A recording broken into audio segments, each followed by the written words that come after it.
زمانه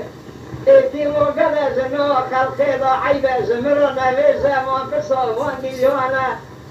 هر روز زمرو دکی دروانه تنگوز رسانه بنده ما پرگرانه در قابل مبای مترونی وکی ایتی موقع نوی آلات من زانی نوی آلات من روانه در پاس رسانه گنده ما پرگرانه در فاصل مباریه برسه که چهار تنجانه تکی در نوی میبیتی اتزودا نوی من زانی نوی من سرکانه دیگران دیران برزام مرو ماخانه که قیتانه درانه مثلا فرسده به هم مرزانه